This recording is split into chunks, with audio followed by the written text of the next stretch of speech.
Freight Corp was in the market for 196 new coal wagons last year to use in the Hunter, with United Gunninan a hot contender for the contract. However, the project was put on ice by the recent joint sale of the carrier and National Rail. The Manufacturing Workers Union has since claimed the loss of the Freight Corp coal wagons cost the region $30 million and 200 jobs, assertions rejected by United Gunninan. To date, the contract hasn't been lost. It's just sitting in limbo. Even though the project is on hold, the firm believes forecast increases for coal exports will drive an order. And we still believe that there will be a need for new coal wagons, and we're anticipating that when the dust settles over the acquisition of National Rail and Freight Corp, that there will be a requirement for additional wagons, and we're looking forward to bidding for those. Meanwhile, fellow Hunter manufacturer Bradken has confirmed it did tender for a separate contract to build 105 grain wagons for Freight Corp. South Australian company Macrail has won the deal and will import the rolling stock from China. Waratah-based Bradken, a major Australian rail wagon manufacturer, is unfazed that an international competitor has won the contract. The company already has a busy workload and describes current market conditions as positive. The union has now been asked to work with the companies to secure the local industry's future. Gary Blair, NBN News.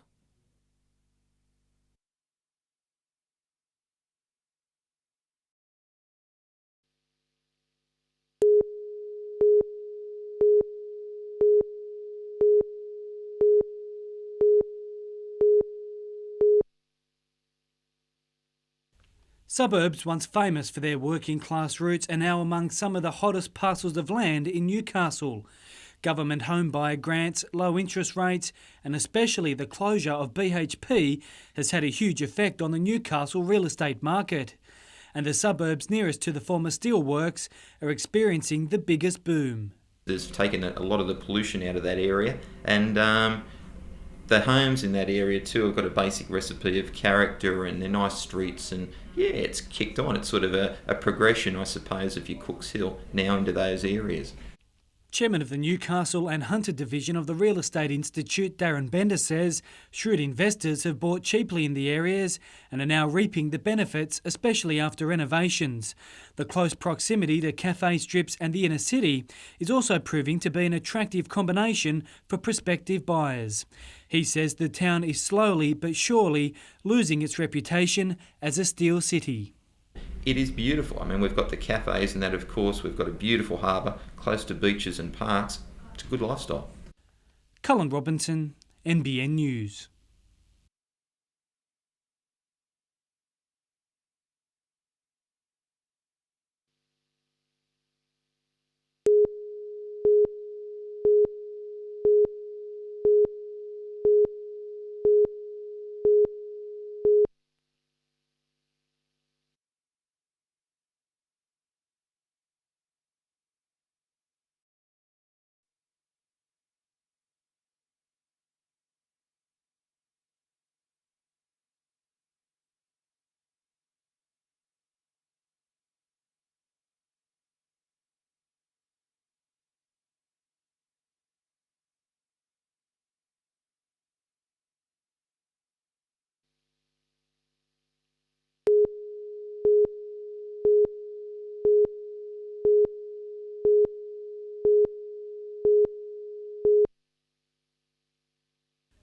It was a replay of last year's grand final, and Adelaide was keen to reverse that result. The Thunderbirds hit the lead early, moving 2 shots clear at the first break. With a new look lineup since taking the title, Sydney took time to find its touch. But every time they looked to be getting on top, the Thunderbirds stole their march. Adelaide going into the final quarter up by 8. Sydney, though, clawed its way back in a remarkable final term. While the Swifts never led in regular time, the Premiers did force extra time after levelling it 44-all at full time. Sydney going on to win 56-54 and setting up a final showdown against the Kiwis.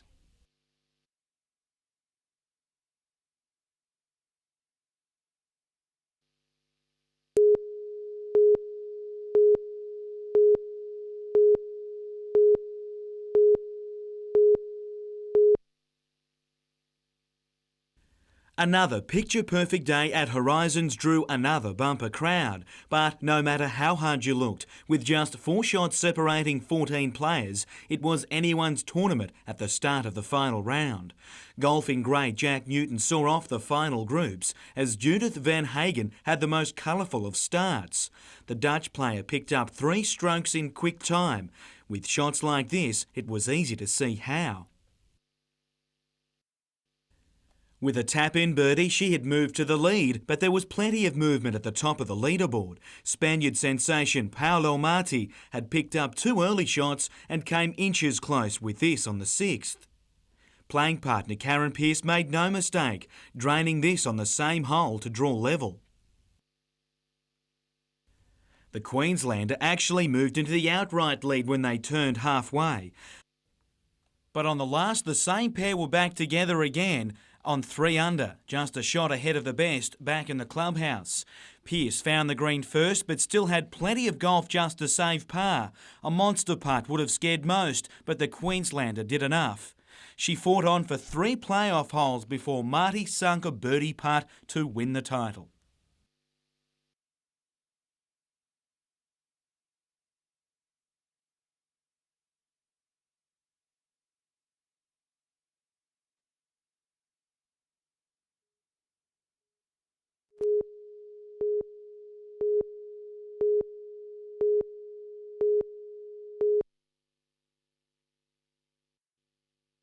Today's exercise simulated a plane crash into Lake Macquarie. When an Air Pelican aircraft aborts its takeoff and comes to rest semi-submerged in the lake, the shore is littered with casualties. A strong incoming tide also washes several passengers upstream. Some are winched to safety by the crew of the Hunter's Westpac rescue helicopter, while the police team up with the Coastal Patrol and Coast Guard to locate and treat the other survivors. Back on shore, a real-life drama unfolds as one of the actors playing the role of an injured survivor actually collapses. She was stretchered to an ambulance by firefighters, but later given the all-clear. She actually had some of the symptoms that were on her badge, hyperventilation and a temperature and bad colour. It was for real. It did surprise us, but then again it shows that even in these exercises we have procedures set in place that if something really does happen, we can also deal with that too. More than an hour after the crash, the last of the missing passengers was found. We have recovered a deceased from the water. The services should now be better prepared when a real emergency strikes. Paul Lobb, NBN News.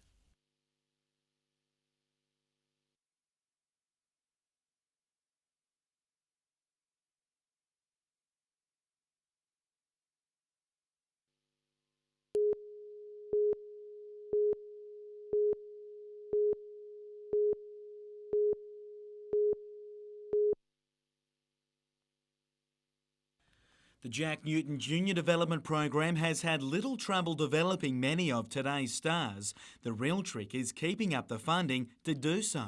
We've got to have the finances to be able to continue on with the programs we've already started and or expand on those programs.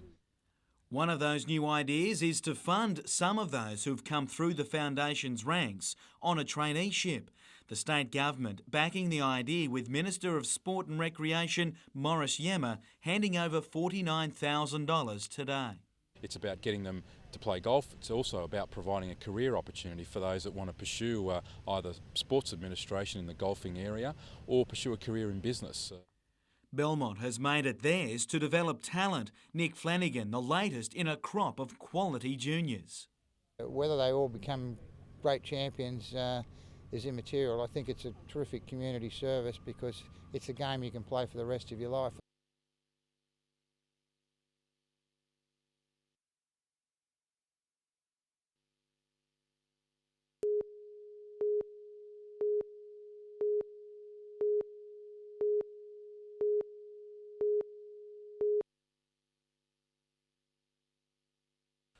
Of the hundreds of bales ready to be auctioned today, there was one in particular that held the hopes of disabled people in Armidale.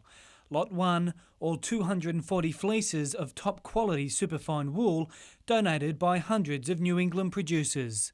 The aim, to use the proceeds of the sale to help build a new Challenge Day centre that will assist with the disabled population in Armidale and the New England. 6, 7, 8, 9, 80. The bale was eventually bought for 6,250 cents a kilo, or $8,875. The buyer was an Italian company that will eventually turn the wool into expensive suits. It's a fantastic industry. New England's a wonderful area, and the community spirit that's gone behind this project is just fantastic. Combined with the other two bales sold, the total money raised from the auction was $13,400. We're going to continue it and make the New England Wool Challenge bale something really fantastic on the wool gender. Cullen Robinson, NBN News.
It was this outburst that put Joel Griffiths into hot water. He's been suspended for 2 weeks, but he's yet to find out if Soccer Australia will take any further disciplinary action.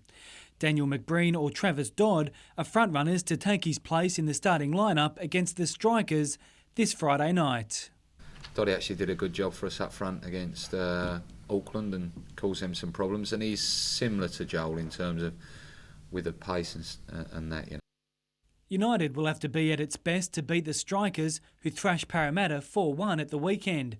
Paul Foster scored a hat-trick and is now among the league's leading scorers, while Matt Mackay has also been impressing good judges with his game. Well, that's why I say he could very well be Harry Kewell. But the most dangerous man in Brisbane's lineup will start the match despite being under an injury cloud. Brazilian-born midfielder Fernando Rec has a deadly accurate boot, as Parramatta found out on the weekend and as United remember from the last time the teams met.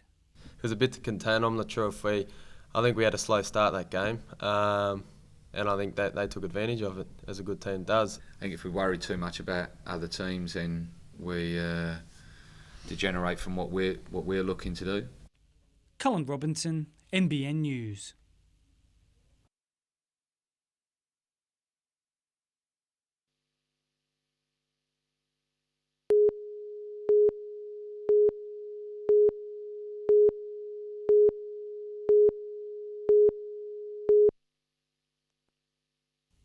Newcastle Surf Fest isn't all about waves and boards. There's also the Miss Surf Fest Search, which offers $30,000 in cash and prizes and raises money for local charities. There's a number of local charities that will benefit from the promotion staged here at Surf City over the 8 weeks, and it's great for Surf City and Surf Fest to be able to give something back to the community. Several of this year's hopefuls were joined by last year's winner Rebecca Rancloud to give a lucky few a preview of what punters can expect at Surf City in the coming weeks. The Miss Surf Fest Search coincides with other events including surfing contests that attract hundreds of competitors from around the globe. One competition bears the name of this legend, Mark Richards, who along with Newcastle Mayor John Tate had the day immortalised on film. The Miss Surf Fest Search contests start this weekend and run until the festival begins in early April. Cullen Robinson, NBN News.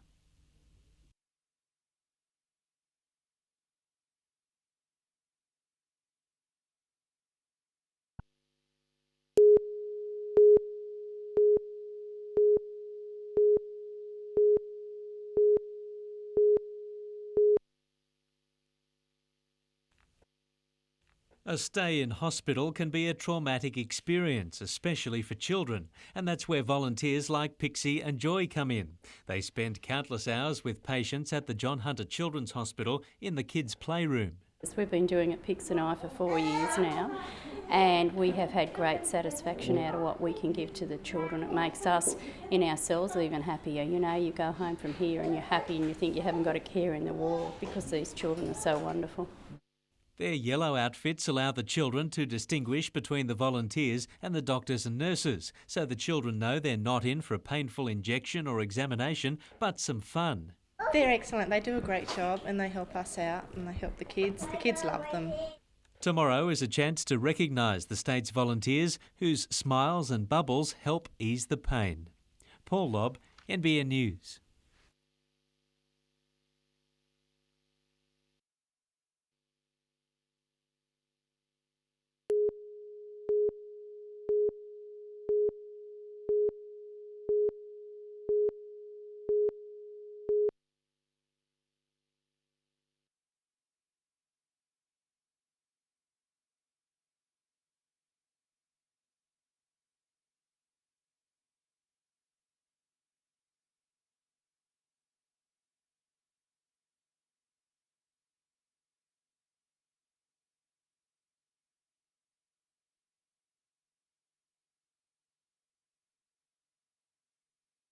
We want people from the coastal area to come over that Great Divide and visit the outback, meet the people, their marvellous hospitality.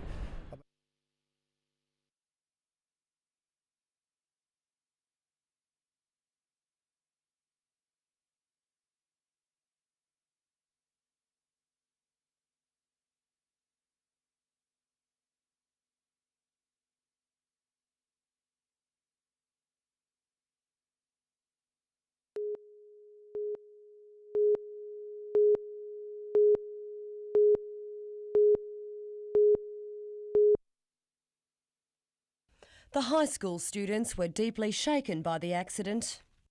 The bus just hit the truck and then everyone just started to scream. I just thought it was a dream. They'd been on their way to the San Clemente Catholic School around 8 this morning when their bus smashed into the back of a truck on the Pacific Highway at Sandgate.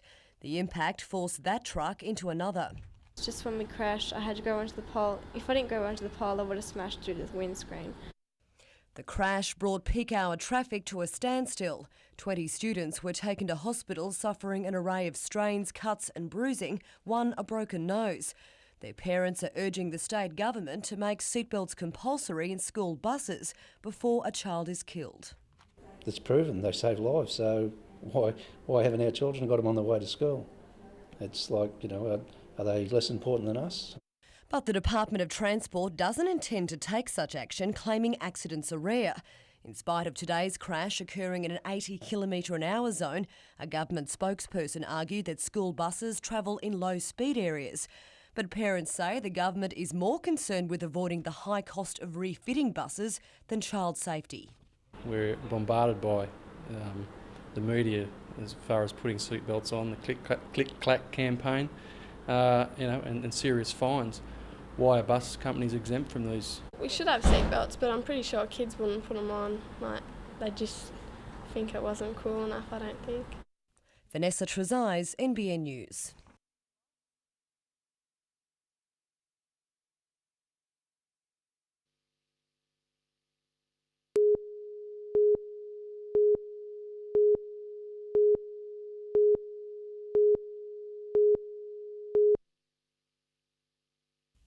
"150 surfers, organisers couldn't have fit any more into the three-day professional event. The second of the series, it's the only one to be surfed in New South Wales, but it didn't stop some class competitors from hitting the waves. Steve Slater, brother of legendary shortboard world champion Kelly, one of many overseas board riders taking part. But it's hometown boy Jai Burns that must feel this is his championship. Twice beaten in the final by former world title holder Bo Young in this event, Burns looked good in the opening heats of the 8-foot shootout today. He only firmed as the favourite in the blue ribbon 9-foot event, with news Young won't surf due to an injured knee. Heats and semis continue tomorrow, with the finals to be surfed on Sunday.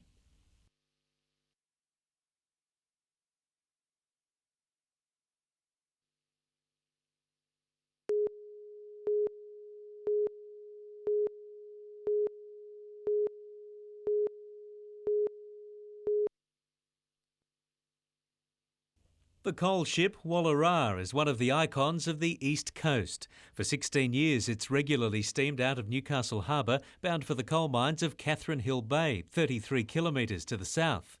It's the last of 4 ships bearing the same name, the first of which was wrecked on rocks near the Wallara mine in 1914. While the Wallies, as they're known, transported coal to Newcastle, more than 20 ships loaded coal cargoes for Sydney and became known as the 60-milers. Coal's been mined from this area for 130 years and it's been transported by ship for 130 years with different ships, of course, but the Wallara is the last of the working colliers on the Australian coast. With the last Catherine Hill Bay pit due to close this year, these miners at the Moonee Colliery will be out of a job, as will the 2 crews of the Wallara. The ship is up for sale, and the men who ply the Hunter coastline will miss what they describe as the best job in the world. A bit sad I'm going, to tell you the truth. I've been at sea for 25 years in this trade and 15 years on this ship, and this is about the last trip I'm going to be doing, so I feel a bit sad, really. And it's a job of great skill for the 13-man crew. As the ship approaches the jetty just metres behind the breaking surf, the crew drops anchor and continues to power ahead with full rudder, turning the 6,500-tonne ship in its own length before tying up alongside. The collier never actually touches the jetty, and within minutes of its arrival, the loading boom is manoeuvred into place and the black cargo begins to flow. This ship has carried more than 16 million tonnes of coal between Catherine Hill Bay and Newcastle, and that's taken more than 1.3 million truck movements off local roads. Roy McDougall worked the local seams for 45 years and now watches from his veranda, aged 79. It's going to be something that we're going to be real unhappy about. We'll miss her. When she's gone, we'll miss her. The company says the area's viable coal is all but gone, and soon there'll be nothing left for the Wallara to carry. But between now and April, when the ship will be removed from service, the crew will enjoy every last run. Paul Lobb, NBN News.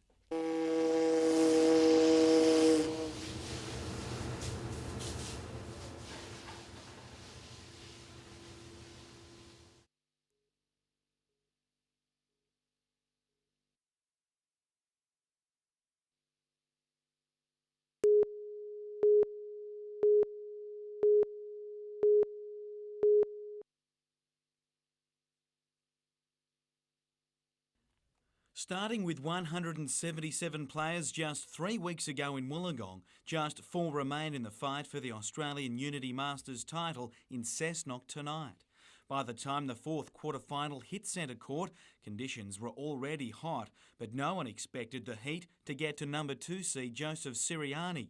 The Melbourne player was down 3-1 to the Sydney-based Jurek Stasiak before an amazing turnaround. Stasiak, who actually plays for Poland on the international circuit, lost the next 11 games and his cool. New balls and new shoes, but Stasiak quickly lost his grip on this match. No matter which way you looked, Siriani was well in control, bouncing back to win easily 6-3, 6-love and book a semi-final berth.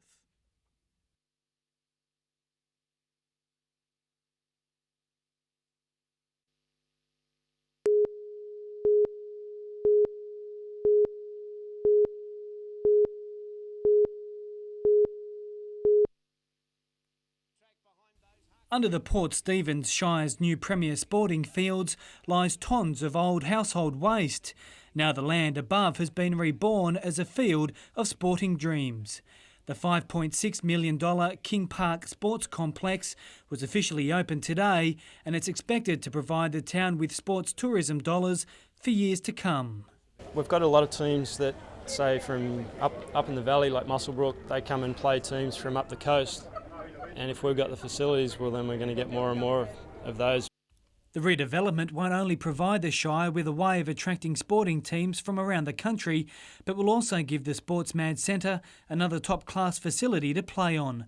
Besides catering for cricket, there's also talk of Aussie rules and hockey teams forming to utilise the complex. It encourages kids to get away from the Sonys and the PlayStations and the computers and go outside and enjoy the weather. And the good news is the complex is fully paid for.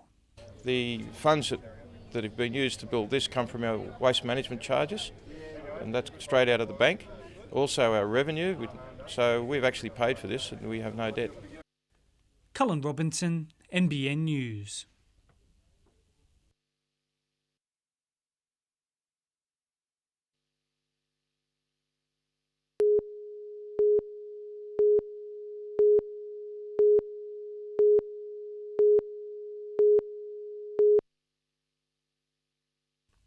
Graham Gallagher was obviously a much-loved man. Thousands today turned up at a fundraiser dedicated to him to help raise money for his 2 young children. Graham was killed in a freak accident when his boat struck an unlit marker while on a fishing trip at Mile Lakes last December. But today the community rallied to ensure Jamie and Jordan have a secure future. It's unbelievable how many people have turned up. The whole family is grateful, and we know that Graham would like to thank people too. And of course the organisers, it's unbelievable. Items were auctioned to raise money, while a hardwood table made by Graham's brother Robert raised more than $2,000 in a raffle. The day was so successful, organisers are thinking of making it an annual event to benefit the whole community. Cullen Robinson, NBN News.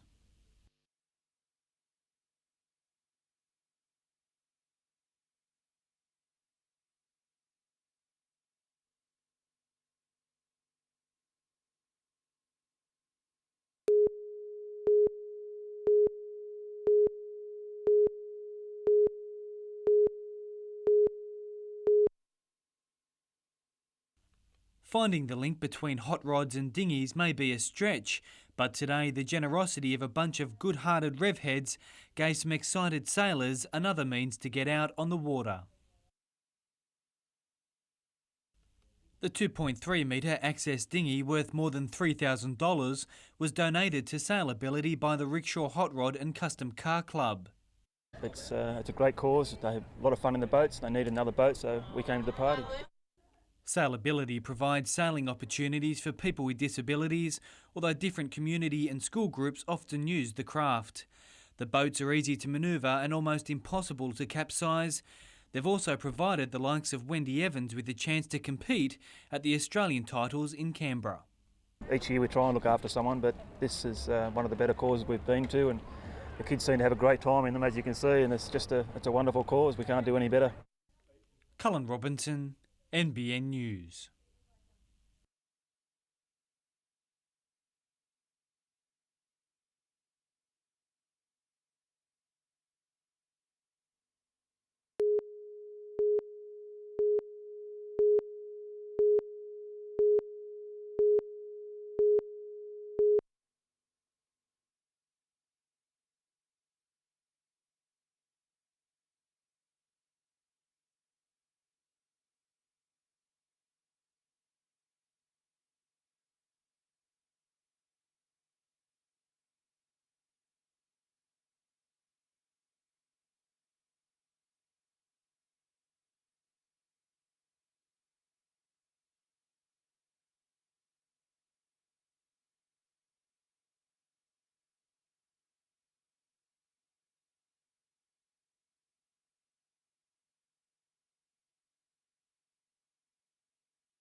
Even on the sideline, Andrew Johns was a busy man. His team got off to the right start on field, with Daniel Abraham increasing his claims for a back row spot when the real stuff begins. It was a chance for all fringe players to stake a claim, and Kurt Gidley didn't look out of place at fullback or 5/8, setting up Sean Rudder for his second try of the night. That was the last joy for Newcastle as the Sharks raced in 3 unanswered tries in the third quarter. Newcastle better for the run and will have most of its top-line players back for this weekend's trial at Cessnock. Meanwhile, the Northern Eagles cruised in its trial match against a combined Maitland-Guildford lineup, running in a host of tries to win 52-18.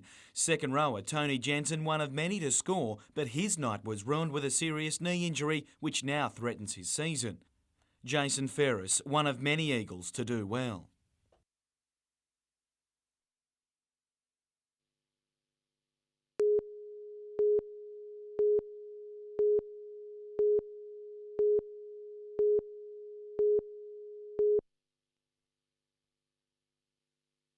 Last week it sounded like a merger, today it looked like one, as players swapped their usual routines with coaches taking note. Yeah, I wouldn't mind a couple of them for corners for and against. I think with Matty Parsons, I couldn't see anybody sort of getting anywhere near him. There's some very quick gentlemen amongst them. Might be on the wing there somewhere, might do a job. Some didn't look out of their depth in the quick change of codes. A master of the league field, Andrew John's control of a soccer ball wouldn't have had any of United strikers too worried. A quick word from Ian Crook and things turned around. No matter what defender Andy Roberts tries, he can't escape a 1-week suspension. It's automatic after the defender caught the league bug a few days early against Brisbane to earn his 4th yellow card.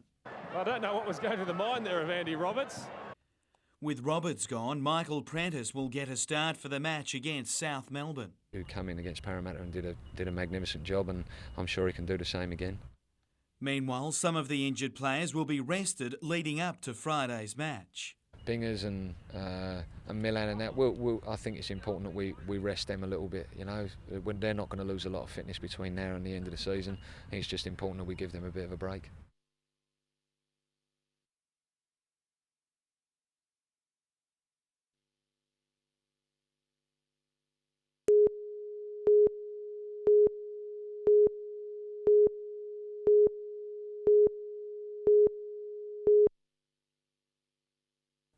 The last Australian-made light globes and fluorescent tubes will be produced by Elmer in April, then the Hamilton factory will close.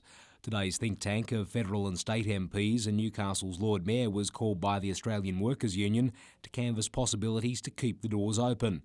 But when the employees gather tomorrow for a report-back meeting with the union, they'll be told the closure can't be averted.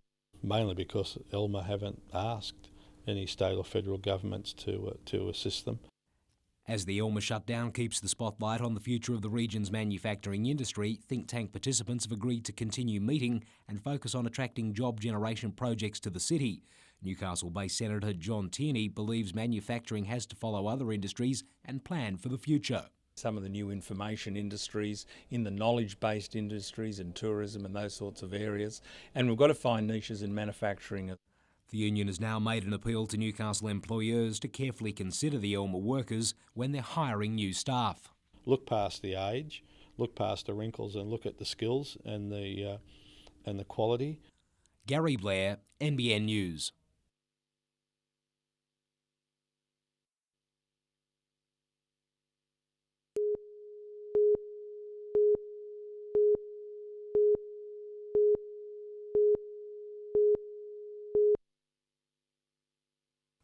The Longworth Institute was meticulously restored to its original condition by owner Paul McCloskey in recent years.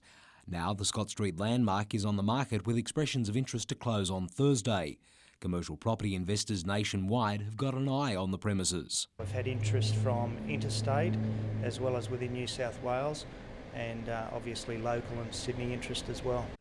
If the residential property market is a guide, the Menkins design will be in demand. Meanwhile, the decision of the owners of Hilton at the Junction to go to auction has paid dividends. The 3-bedroom home, built in 1912, sold to a Nelson Bay couple for $722,000, which is in excess of the reserve price. Hilton joins a growing list of Newcastle heritage properties to be snapped up already this year. Hill House, overlooking King Edward Park, has been purchased by an expatriate Australian investor for $1.7 million. Agent Sonia Walkham says investor demand is outstripping supply. Yes, limited stock and there isn't very much stock around at all, and if we had them, we could sell them.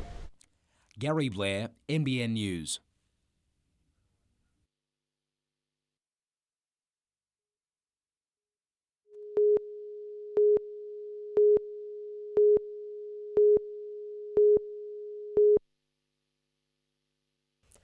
A police cadaver dog today trudged through thick mud, followed by his handler. The team scouring sediment removed from one of two old wells at Belmont North. The site is near where 18-year-old Robin Hickey lived before she vanished. Our basic information is that it was covered up by natural shrublands, but it was accessible by both vehicle and pedestrian traffic around the time that Robin Hickey went missing in April '79. It was the last of 50 unsuccessful searches for grave sites since Strikeforce Fenwick first reopened a string of missing person cases in the Hunter 4 years ago. Well, basically it was part of the process. Obviously, for the family's sake, we were hoping we would uncover something, but there was no hard evidence to suggest that anything untoward had happened in relation to these wells. Robin's father, Jim, is thankful for the Strikeforce's efforts, but still prays for a proper grave for his daughter. Oh, you're always hopeful. You're always hopeful. You want something to happen. The wells were excavated this week after new evidence was presented at an inquest into the disappearance of 3 Lake Macquarie girls in the late 1970s. State Coroner John Abernathy will hand down his findings this Friday. And while the families may never know what happened to their girls, at least this time police handled the investigations thoroughly. The coroner is expected to comment on the original police investigations, where some girls were treated as runaways. Vanessa Trezise, NBN News.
I felt ecstatic.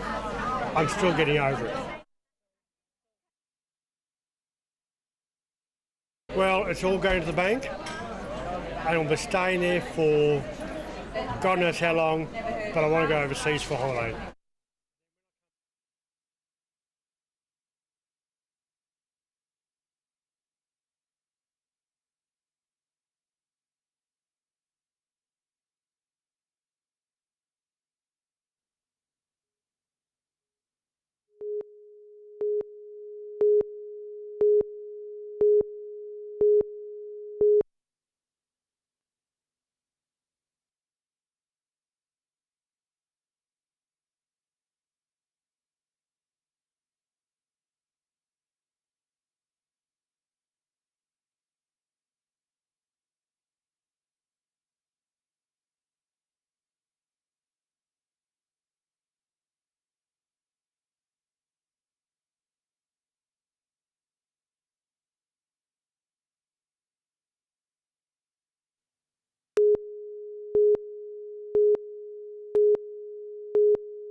It's the envy the world over for its professionalism and ability to attract the best of the current and former touring pros. Some 270 surfers will be searching for the elusive MR Pro title, while the elite group to join the man himself for the Invitational Surf Session was released today.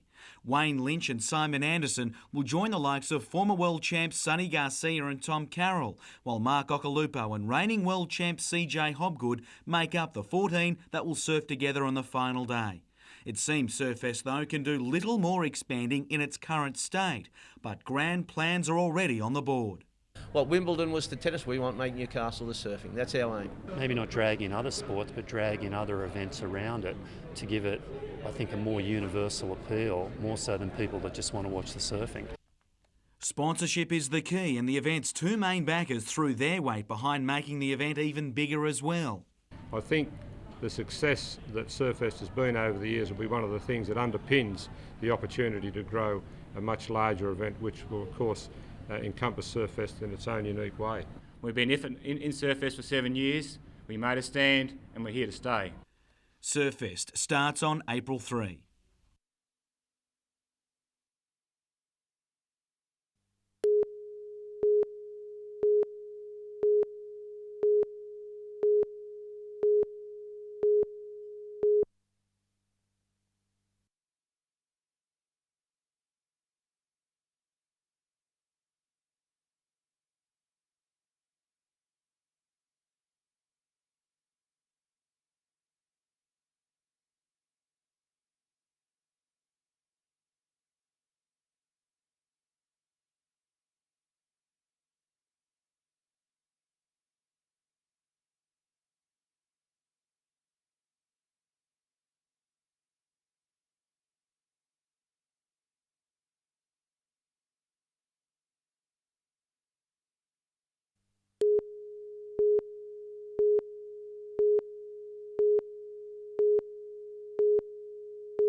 It was a scene that was repeated along highways, on foreshores and in parks nationwide this morning.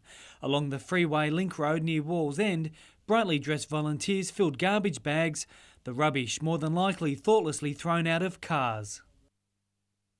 Lots of stuff from McDonald's really, but lots of bottles and packaging, fast food packaging mainly. And I'm sure the people that threw it out are not here cleaning up.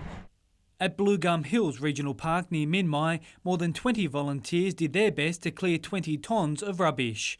Among those getting their hands dirty, Peter Zakenis and Scott Bailey from Newcastle United. The big jobs require big machines, and this old car was given a push towards the tip. But today's message: to make cleaning up Australia a 365-day-a-year proposition.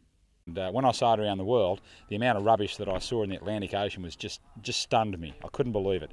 And I'm happy to report that our oceans and our lakes aren't too bad at present, but we need to maintain vigilance because when they're gone, and it's very hard to get them back.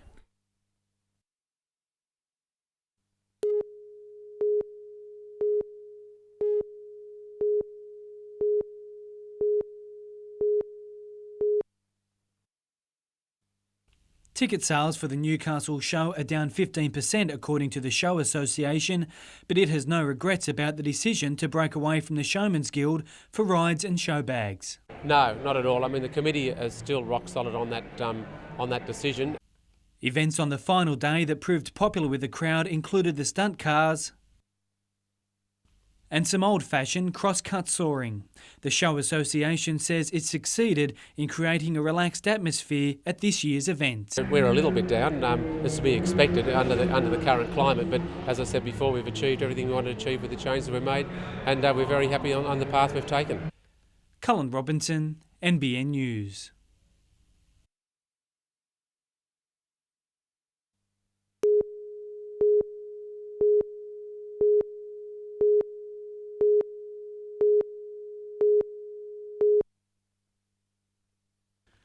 The ink is barely dry from the signing of Brazilian ace Alex Moreira last week, and the club has unveiled its latest coup. Former Northern Spirit mentor and now assistant Socceroo coach Graham Arnold is set to join the club for the rest of the season. I just felt that Graham was too good a person to be sitting around doing nothing. Crook and Arnold have a long history from their playing days, stretching back to time spent together in Japan and more recently in Sydney. Arriving tomorrow, Arnold's role will be to assist in both grades, offering specialist advice. Especially with the strikers, he was an excellent striker himself, to help us Sala and Macca and Alex and Joel Griffiths, with different runs. With Joel Griffiths pending return from an overseas trial, 4 strikers will be vying for 2 starting positions.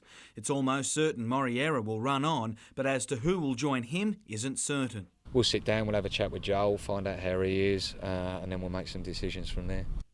The club play Marconi this Friday, with the Lee Sterry-coached Stallions coming off a 3-0 win against Parramatta at the weekend.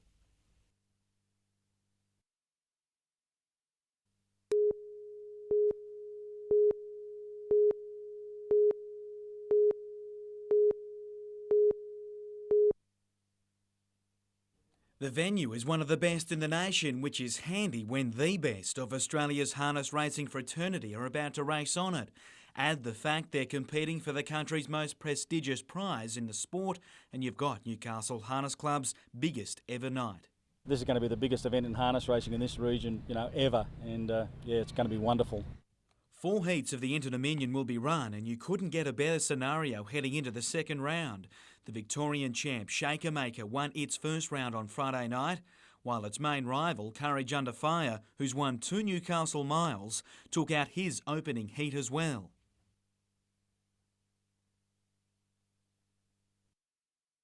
With a big support card, the on-course crowd record is tipped to be beaten also.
It had been thirsty work all week at Tamworth's Longyard Golf Course for the State Masters title, but the heat seemed to draw the best out of the strong field.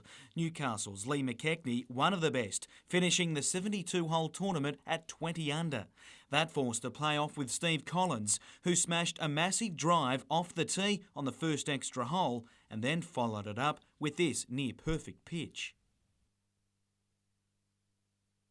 McKechnie had to hole the difficult putt to birdie and stay alive. It left the door open for Collins, who promptly took it and the title.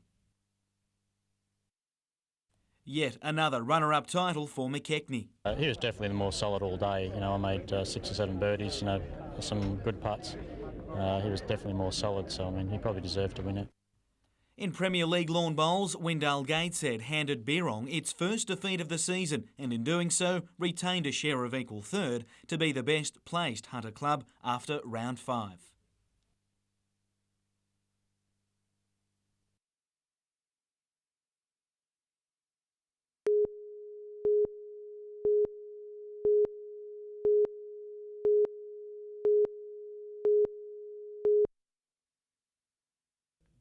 Being splashed across the back pages, no matter how minor the incident outside a hotel may have been, it doesn't help Andrew John's representative captaincy aspirations. Blues coach Phil Gould says the incident shouldn't even be considered in selection and hopefully won't. I don't decide who is the New South Wales captain, that's decided by the New South Wales Rugby League Board, but if asked for my opinion, Andrew Johns would have my 100% support. Gould believes a section of the press appear to be targeting the night skipper as the race for their Kangaroos top job heats up. It looks as though the media has an agenda in publicising this the way they do and in the way that they've looked at Andrew Johns. The Australian captaincy is about the only thing left for Johns to claim in his career, and the State of Origin mentor thinks he's just right for the role. I think Andrew Johns would make a great captain for Australia, and I think he'd handle the position very responsibly. Jim Callanan, NBN News.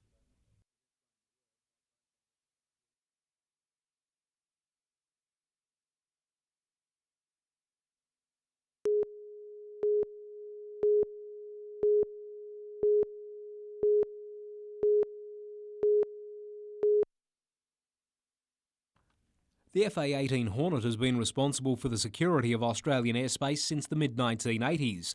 Now, as the aircraft reaches mid-life, it's undergoing an overhaul.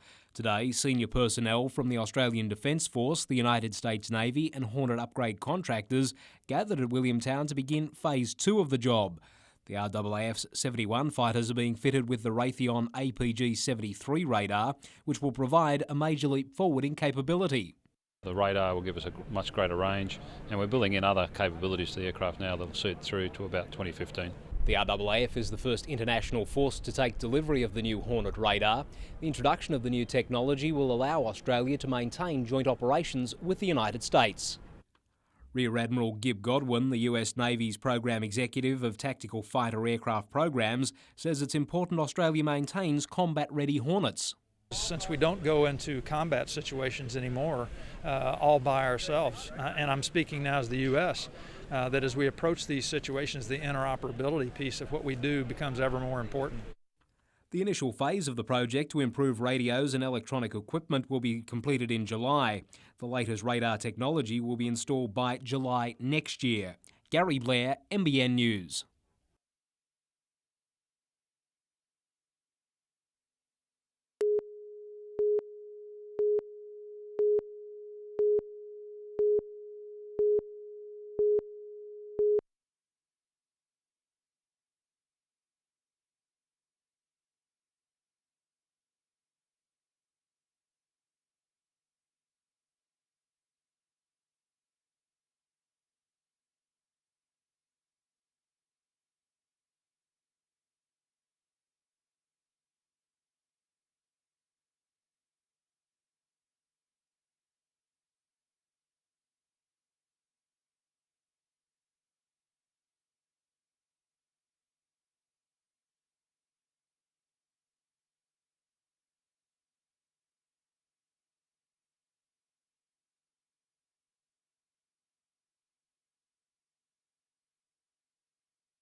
Leroy Cochrane was murdered in the late evening of the 9th of December 2000.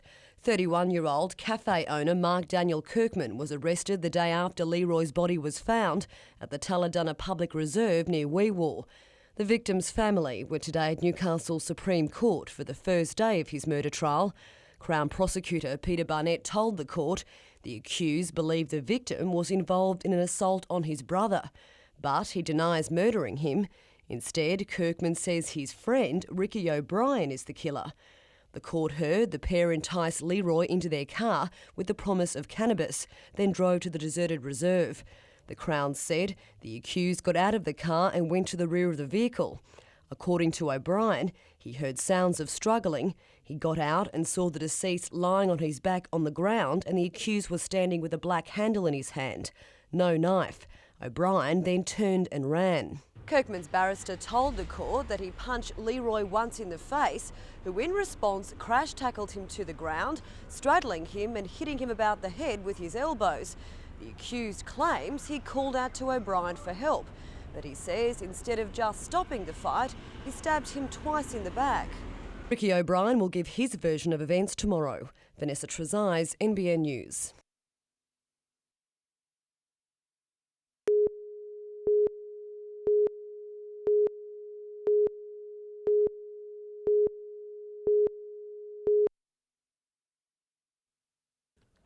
Site preparations began today to install traffic lights at the intersection of Stewart Avenue and Parkway Avenue, Hamilton South.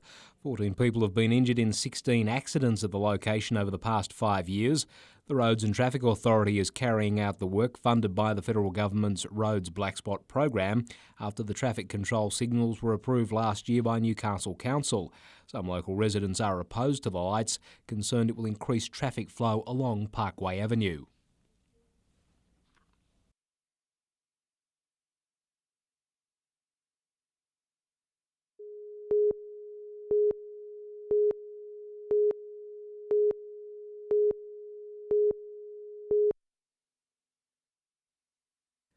ADI today announced it intends to use the same strategy employed for the Navy's soon-to-be-completed Minehunter fleet in the latest bid to secure work for the Carrington shipyard.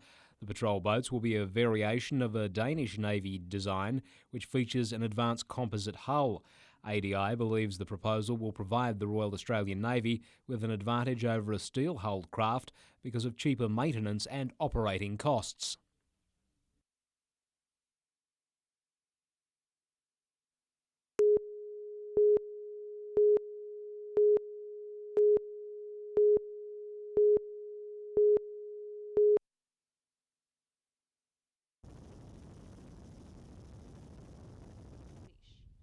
This issue is about the fundamentals of life. It's already banned landfill. Germany is about to... When it came to decide, 8 councillors voted to support the proposal, only 4 were opposed to it, the result prompting a walkout. Even though that there were over 700 people here.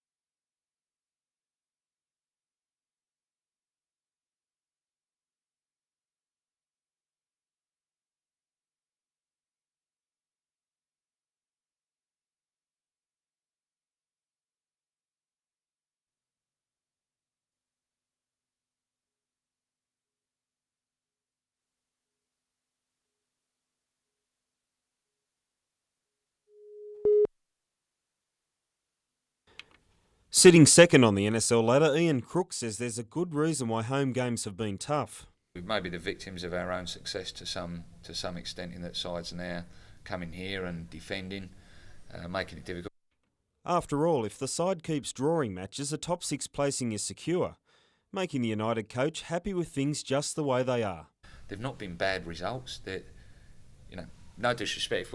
If we'd have had them 3 draws against 3 of the lower sides, maybe we could look at something, Marconi takes to the pitch, coming off last week's 3-0 whitewash of Parramatta Power, and United is brushing off suggestions old rivals will play a part. I think everyone's going to say the least theory factor with him coming back up here. Obviously, he doesn't want to lose up here, so whether or not they come up and play defensive or play against us, it doesn't really matter. It's what we do out in the park which will determine the result.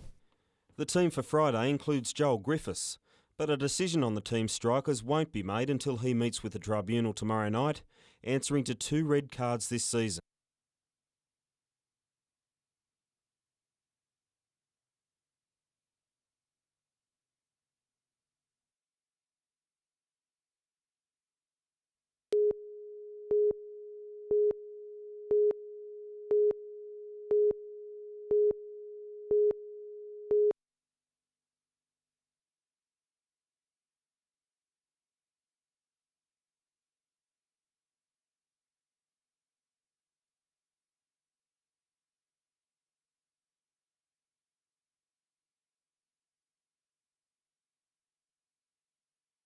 Electricity industry very well, and I know that the important job that you do within the structure of the organisation should be maintained and retained within government ownership.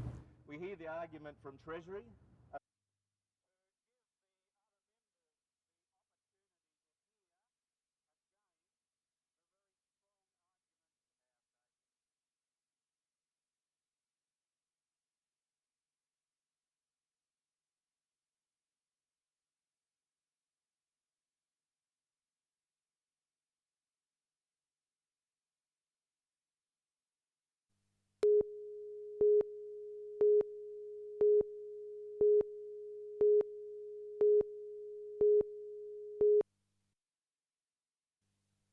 The Ocean Street nursing home site has been idle since Baptist Community Services vacated the complex last year.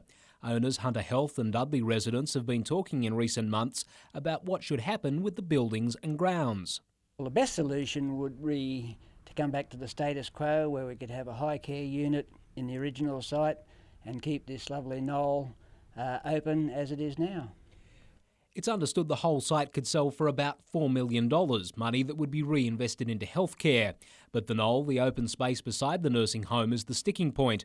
MP Richard Face is adamant he wants the site included in the Charlestown electorate's coastal protection zone, including the neighbouring Glenrock and Awabakal reserves. In a statement released today by Hunter Health, 2 options appear to be under consideration for the Dudley site. Negotiations will continue with the National Park Service for the sale of part or all of the land at current market value, or the whole site could be sold and redeveloped for aged care services. National Parks has been given 18 months to take up the site. If a deal can't be reached, the Hunter Health Board will then decide the fate of the nursing home. Gary Blair, NBN News.